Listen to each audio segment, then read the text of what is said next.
कि हलाल जो मीट है उसको कहीं ना कहीं आम जनता को उसका सेवन नहीं करना चाहिए, क्योंकि उसका जो पैसा आता है वो आतंकवादी गतिविधियों के लिए इस्तेमाल होता है। इसको लेकर निस्संदेह देखिए, ये जो पूरी हलालोनोमिक्स है, देश की इकोनॉमी पे बहुत बड़ा भार है।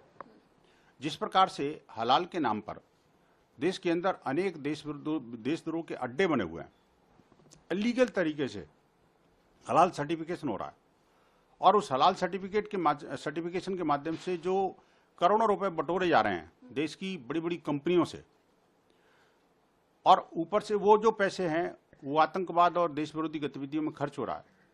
नई बात नहीं है। पूजनीय योगी जी ने अभी दिवाली के ऐसे मौके पर और जो बातें कही हैं बहुत गंभीर हैं।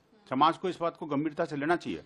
और मैं एक और बात कहता हूं कि अगर कोई मेरे हिंदू बंधु या कोई भी है, देश का जो सेवक है, देश राष्ट्रभक्त है, वो अगर मीट खाता है तो उसको जबरदस्ती क्यों की जा रही है भाई हलाल का मीट खाएं?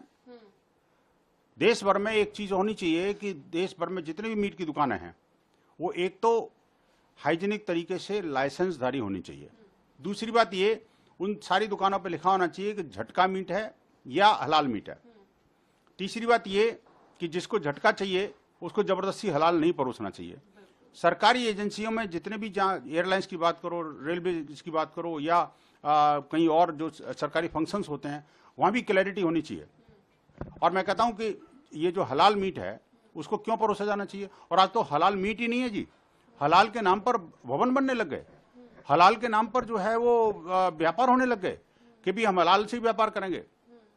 मैं कहना चाहता हूं आखिरकार ये जो हलालोनोमिक्स का दिमाग किसके आया दिमाग? हलाल के नाम पर ये किसी और को नहीं, देश को हलाल करना चाहते हैं और देश के ऊपर हमला जो प्रवृत्ति है, जो प्रकृति है, उसको विकसित करना चाहते हैं। देश के अंदर अलगाववाद फैलता है, इससे आतंकवाद की जड़ हलाल है।